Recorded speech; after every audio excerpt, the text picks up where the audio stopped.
Hello, ladies and gentlemen. If you would like to huddle, then don't spread out so thinly. Please come to the front so you can warm us up. That would be absolutely wonderful. You'll also be able to hear the discussion a bit easier as well, so don't be shy. But we'll get started in a couple of minutes, if that's okay. Just on the spot. Let's jog. I'm not taking my coat off. It's not happening. Oh, right. Okay, so you guys all right? Need a drink or anything? Are you all right? It's not.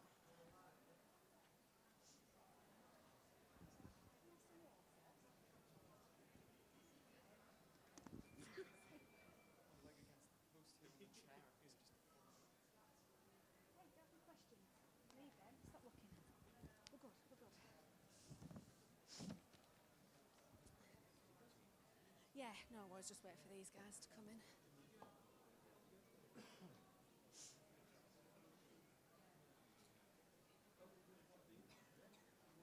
Oh, you're not in order now. Let's start with Alan. So hi, ladies and gentlemen. You've come to the digital session this afternoon. We're here until 3:30. If I could just introduce the panel for you. First off, we have Aaron Crew. Aaron is from the digital marketing agency SEO 24/7 in Lancaster. He'll be taking questions on subjects including search engine optimization, or SEO, content marketing, visitor engagement, pay-per-click advertising, and website authority. We then have Danny, who's from Icebox Designs in Salford. Danny is here to provide advice on the finer points of building an online following and how you can make the most out of the various social media platforms. And then last but not least, we have Richard. Richard's from GDR Public Relations in Blackpool, and he's got more than 25 years experience, and he'll be addressing questions relating to blogging, brand building, online reputation, and integrating your marketing, i.e. digital and traditional methods. So the way that these sessions work is it's all about questions from you guys, the audience, but I will get the ball rolling with a question for the panel today, if that's okay with you. And it came up this morning at a session, so our lovely Diane Earls from CIM came up with this, and it's basically to the panel, if the company had £500, what would you do with it in terms of digital? Are they switched on? Yeah. Are the speakers? Yeah.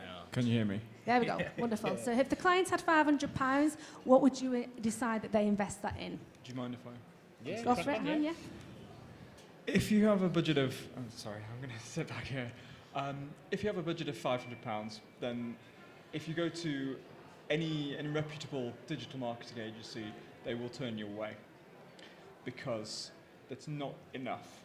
£500 a month might just cut it, but even then, you'd be lucky. So what I would suggest as an investment in your companies would be training, because that's approximately a day rate for a high-level consultant. Now, an SEO consultant, PPC, CRO, any three-letter acronym consultant will come into your company for £500 a day and to train your team. And that's an investment in the long term as well. Whereas you might pay £500 for Google AdWords at £1 a click, that'd get you 500 clicks. You'd be wise to invest in your people and their knowledge and expertise in digital marketing. So to tie that in with the second question I have, a lot of companies that I deal with have apprentices, and apprentices are basically brought into the company to develop themselves, but they tend to be younger in their gender and their age, and it tends to be down to the fact that they're more tech savvy. But what advice could you give to a company in terms of managing their apprentice and getting the best out of them? Richard? Thank you. I think, taking on Aaron's point, if you look at training as a return on investment that will deliver consistently for you, I think you can take the same approach. So if we go back to the £500 that you've got, using that as leverage that might enable you to take on an apprentice, it might enable you to take on a student on placement, that will just give you additional resource that you might be able to use then to develop your social media offering, or to be able to do research in terms of what competitors are doing on social media. So I think it's looking at ways that you can increase your capability and your resourcing by taking those type of approaches. I think training is an extremely good investment. I think similarly using that money to enable you to either look at placements or apprenticeships. Anybody else on that question? I concur with that. The same. Training seems to be it, guys, to get your staff trained. Do we have any from the floor? Any questions from the floor, please? Just put your hand up and I'll come and give you the microphone. Oh, really? You know everything. Hey, this is good. Yes, sir. Just come to you. It's keeping me warm, this. We're all good. Hi. With the trends moving towards more messaging-based social medias, how are you interacting with that, and what advice would you give for interacting with the messaging services that are coming up as more and more popular, like Telegram and WhatsApp and Snapchat? Okay. But Yeah. that seems to be where seems to be where the customers are now. Yeah. I mean, I would say from a social point of view, it's about understanding your demographic first and your customer base, and then finding out where they operate online. When it comes to like different messaging services, what you can do is, I would just say, having a plan of how you would deal with like customer feedback and customer responses, making sure that it's not automated, that you're giving some personality to either your tweets or how you interact with them. When it comes to the so yeah, just make sure it's just not automated. It's as simple as that. Make sure you're consistent with your messages. Consistency is a big thing online. I'm a big advocate of not being on every single platform because somebody's wrote about it and thinks it's awesome. So just be good on one platform. Make sure you can justify your ROI on one platform before you start to scale on other different platforms. But this will come down to your demographic and where your demographics being online. I think it's a fair comment, really, because the automation side of social media is fantastic. However, you are supposed to be engaging with your audience. You are supposed to be having real-world conversations with them at the same time. So if you can actually integrate the two together, you know, put some automated things out there that never date, that people are interested in, and that your audience are interested in, definitely. Yeah. Yes, Aaron? I would just like to add to that, look at the data that you're obtaining from doing that type of marketing, because you'll be able to relatively quickly establish whether you're getting a return on investment. Don't run it blind and run it without testing. Split test on that platform and another. Use data to establish what the most engaging ads are or the most engaging comments are. Yeah. Just to add to that, what you can use, there's a software called BuzzSumo. What this will show is if you can put in your different competitors or somebody within your industry who's doing really well on social, and it'll show you the pieces of content online, what are working for them best in a social environment. So what's working for them from what's getting the most shares on Facebook, what's getting the most shares on Twitter, retweets, or Pinterest. And this will give you great content from a content marketing point of view to leverage from SEO, digital marketing, and also leverage that on social, so you can start to drive a bit more momentum. And I think just building on that slightly as well, the importance of research, I don't think we can stress enough the importance about doing that, of understanding who your customer is. How does that customer segment as well? Where will you find those audiences? What kind of messages are those audiences receptive to? And I think using the data to help you, where are your most fruitful areas? Where are you going to find those customers? And looking in terms of your competitors as well, where are they? Where do the opportunities lie? Where are the competitors strong? Where aren't the competitors strong? And where is your niche within that? So I think the time spent on research is extremely valuable and will save you either cost or inconvenience or distress further on. Any resource spent on researching is going to help your proposition, and particularly working out where's your niche in the market compared to competitors. What is your point of difference? What is your offering that's different from what's already out there? Thank you. Yeah. Okay, so the next one. Oh, lovely, Diane. Bloody freezing. We're all freezing. It's not particularly a question. I was just after an opinion, your thoughts on you saying about not using automation, using people to get your messaging out there, but having a consistent message. How do you go about controlling that then and implementing the message and making sure people are on the same page?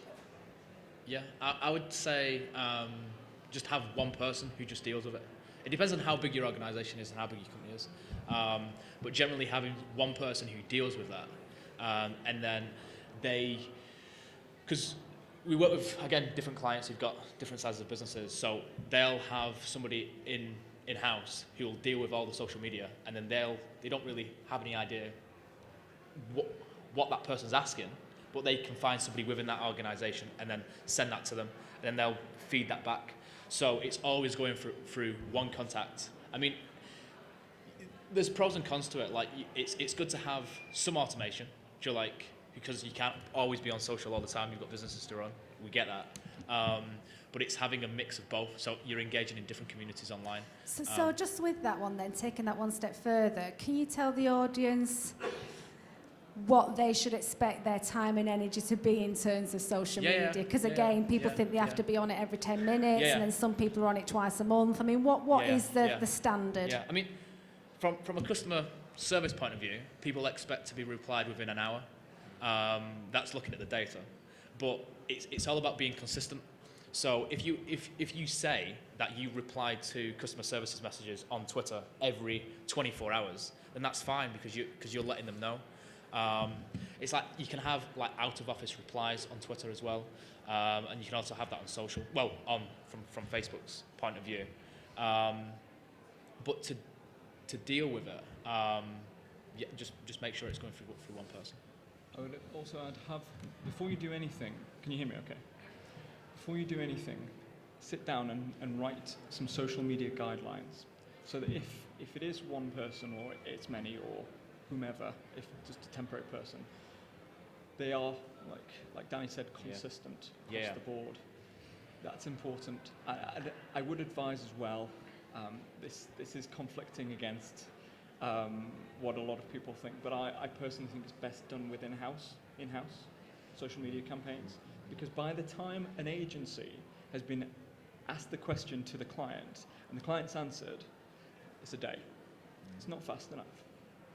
It's like you understand your business better than an agency, so you can deal with a lot of things. It depends what you're selling as well. I mean, like if you're selling a lot of products, then you can start to take that feedback and then utilize that for your own content marketing strategy, and then leverage that from an SEO and digital point. So. Thank you. Any questions again, or I'll just keep asking them? No, we go. I've got plenty. In your experience of social media, there's so many different platforms. Yeah. Do you have a preferred platform? Yeah, stick with Facebook. Stick with Facebook? Yeah, simple as that, because the data's there. There's so much data and how you can dive down into it. So you can start to split test your different demographics and split test different adverts. I mean, a lot of people say, yeah, Pinterest, you should be focusing on Pinterest because the people between 18 and 25 and they're all women. That's what, again, if you look at different blogs, that's what a lot of people are talking about. But look at the data. The data suggests, if I were to say to stay on one platform and pick one platform only, it would be Facebook. And I see, I debate that one because I'm predominantly business to business, and I would say that people aren't on Facebook looking for my services. They're out there socialising, so I would say Twitter or LinkedIn. Yeah. But please do, expand. I mean, it's just from the data point of view, because you can leverage that at a cheaper rate. Like if you do LinkedIn advertising, what I find, like we do LinkedIn advertising, and we also do Twitter as well as Facebook. And what you'll pay for LinkedIn is generally about £1.50 a click to £2 a click, compared to if you was doing paid on Facebook. Like what you've got to think is that people who run businesses, they still go on Facebook. Like it's just a different avenue of how you market to them. But yeah, I mean, for more B2B businesses, I would still choose Facebook. Facebook's an interesting one because a lot of people in a business don't have access to Facebook during the working hours, so I tend to see it more as like a 5 p.m. to a 7 a.m. tool. But yeah, obviously the data, like if you just look at the data from your adverts. Data guys, look at the data. That's absolutely fine. Yeah. Look, if you bring your data in, analyze it, work out your conversion rate, and then you can find out which ones are performing best for you, and then just test different platforms, test which works best. Aaron? There's more than one way to advertise on social media, and there's more than one way to advertise on Facebook. There's companies such as AdRoll. If anybody's ever heard of AdRoll, you can do remarketing on Facebook, so that if somebody's been on a different site and then goes onto their Facebook in their personal hours, or in work hours, hopefully not, then they can be targeted too. So that it's not just a case of running an ad and seeing what happens. There's many different ways of doing so.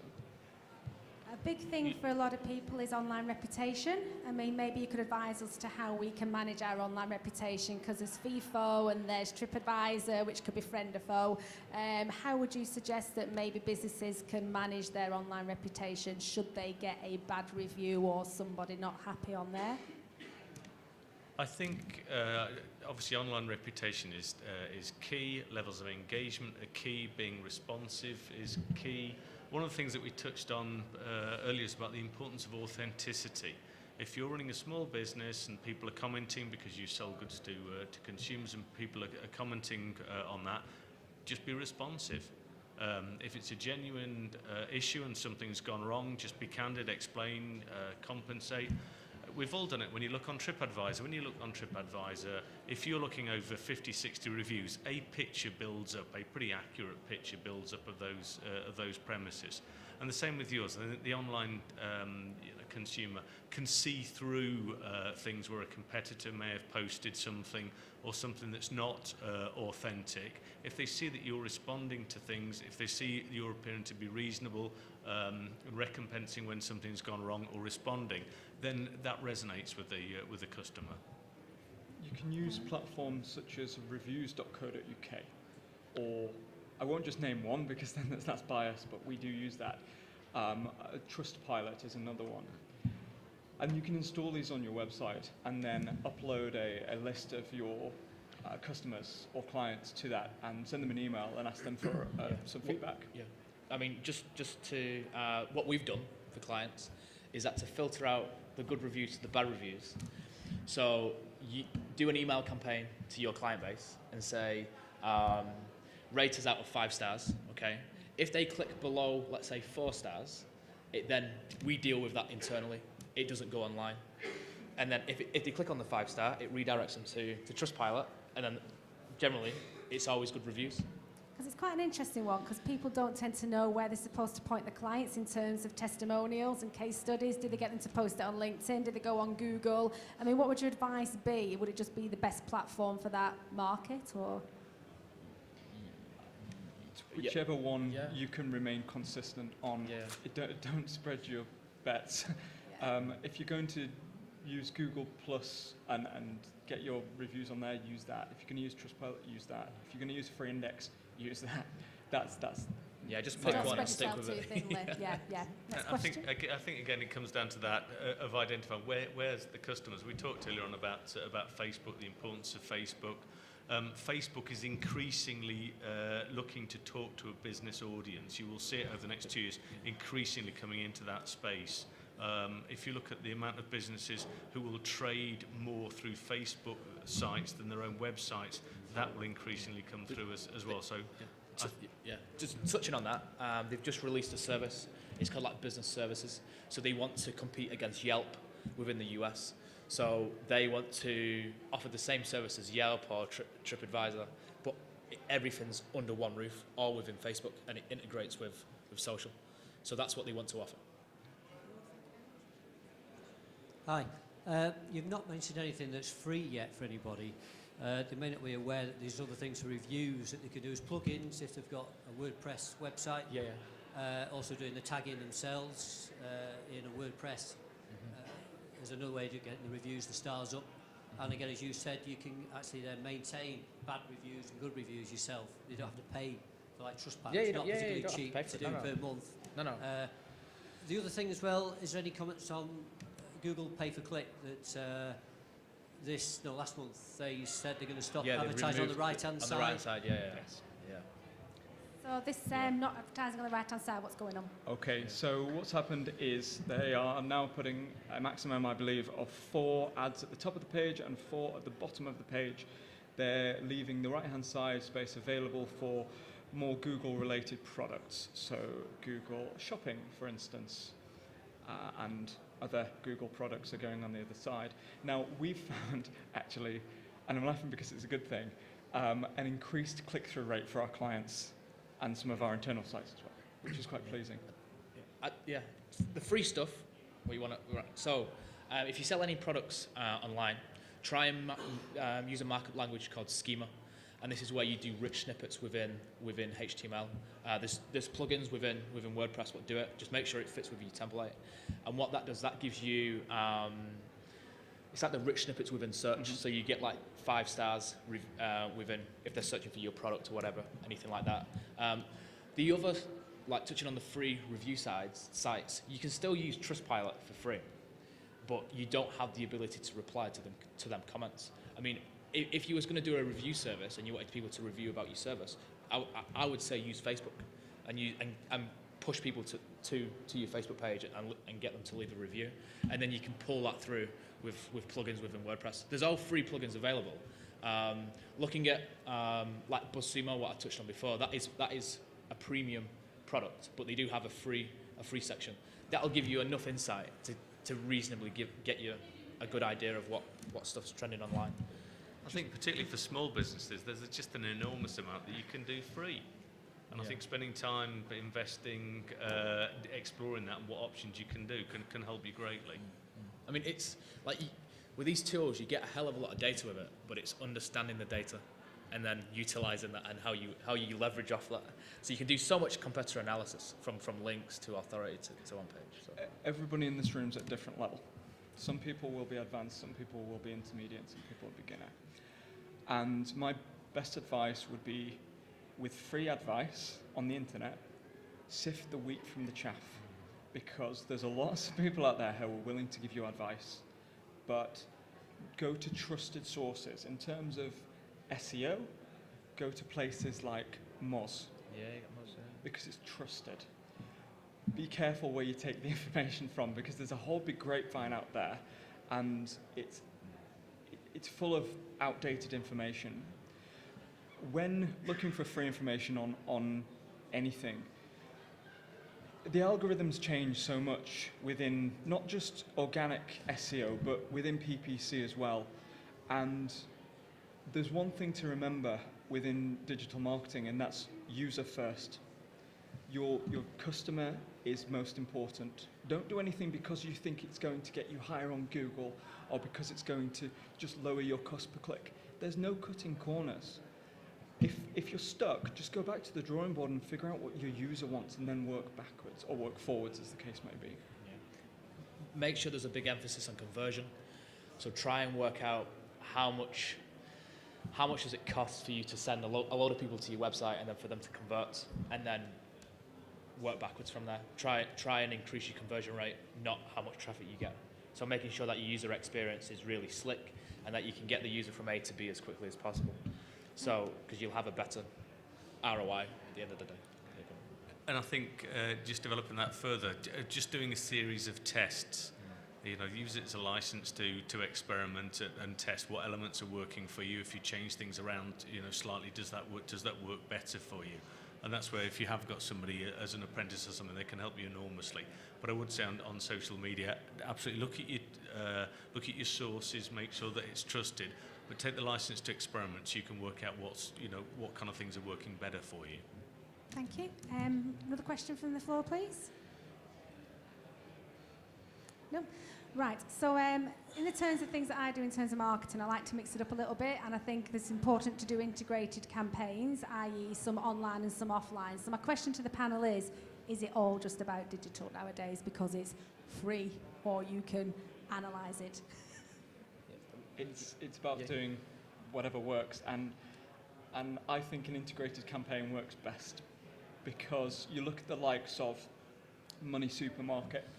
If you type car insurance, home insurance into Google, I can tell you off the top of my head that the top results will be go compare Money Supermarket and compare the market. Why? Because they've got good offline campaigns as well, and because they deserve to be at the top, because they have a good brand, because they have good PR, and because their offline is good as well. Aaron's absolutely right. You can use offline to drive people online and to drive your profile online. So the importance of integration is something I think we would stress completely. If you can run really effectively integrated campaigns, the combined impact of both is quite incredible. The examples Aaron was talking about just now being evidence of that. You can also test different phone numbers offline, and then that's how you can try and justify if the campaign offline is working compared to online. Use different phone numbers, different URLs, give them incentives, because then you can see if your offline campaign is working compared to your online. That's a really good point, actually. Yeah. There's some very cool software out there. Companies such as ResponseTap, based in Manchester, they're a great company that we work with. There's call tracking metrics. There's lots of good call tracking companies. That's a really good point. Yeah. What advice would you give to a company that's either already trading online through e-commerce or thinking of setting up an e-commerce site? Richard, you each give me an answer. That'd be great. Yeah. You're all going to give me an answer, so don't Yeah. fight over that. Richard first, put you on the spot. Okay, I think the importance of that, if you are trading and you are not currently trading online, then definitely something to to have a look at. I think for lots of businesses, they're looking at exploring how they're starting to trade online if you're a small business. Push down that road. But again, do your research first. Think about where your customer is. Think about the kind of messages and products that will work. Test. You may just run a very small portfolio of products initially to sell online. Think about your routes to market. Your website's an obvious route to market, but other e-commerce channels, obviously Amazon and eBay as examples, but also think around that. If you look at Facebook Shop, another capability to reach where your customer is at the moment. I would say look at your accounting software to see how you can save time there. So you can do like different integrations with certain software. So you can do you've got Sage. They offer something called SagePay. You've got WorldPay, and this helps you all with your accounts. So when you're building your site from scratch, making sure that everything's integrated with your existing accounting software makes everything a lot more easier. Also, I would focus more on mobile, a hell of a lot more, making sure you're giving a better user experience on mobile. Google likes to favor sites what are mobile responsive, generally over ones not, and it all boils down to user experience and just the usability on mobile. So I'd focus on making sure your site's completely responsive, works on all different types of platforms, and making sure that your payment gateways trying to get integrated with your accounts, because it'll make things a lot easier. Thank you. And finally, Aaron? If you don't have a site, then you can look at lots of different platforms. Shopify is one that's free, I think. I don't use it, so I don't know, but I know it's good. WooCommerce as part of WordPress, that's favourable. For the more technical review, Magento, that's a scalable solution that's enterprise level. I definitely recommend doing it, even if it's just for fun of an evening. If there's anything that you can sell of yours of an evening, do it, because it's fun. Digital marketing should be fun. Don't do it if it's not fun. It should Don't be fun. forget, you've got eBay. eBay have a presence. If you don't want to set up from scratch, you can sell a kind of product that would work on eBay that you've already got. You can even sell products what are not yours. Yeah. So you can do things like affiliate marketing, where you can pull a lot of products into an e-commerce store, sell all the products like they are yours, when really they're not. And all you're just using them as a drop ship. So when the order comes in, you place the order with the factory and they'll send it to them completely white labelled. You'll be multi-millionaires before you know it. And you'll make about 10 to 15% on that markup. But you'd need to drive traffic to that site. There's a massive issue with SEO because all the content's copied, so you won't rank. So you need to drive traffic through paid avenues. But if you can work out your conversion and you can work out your percentage, then it's just maths. Yeah. It's just maths, guys. We're finishing on that. It is just maths. Thank you very much to the panel this afternoon. We've just had about 30 minutes. It's gone really, really quick. They are going to be here afterwards, so please do pick their brain if you'd just like to ask your question, not in front of an audience. Can I just make one last question? Go on, statement? squeeze it in. Sorry. I have over £2,000 worth of Google AdWords vouchers in my pocket, if anybody wants one. There you go. Just go and harass him afterwards and you can give it a try. I'd always say that. They're always on Twitter. Get your voucher, get online and give it a go. Thank you very much to the panel today. Thank you to you guys for spending half an hour in here. Go and warm yourselves up with a coffee, and thank you very much.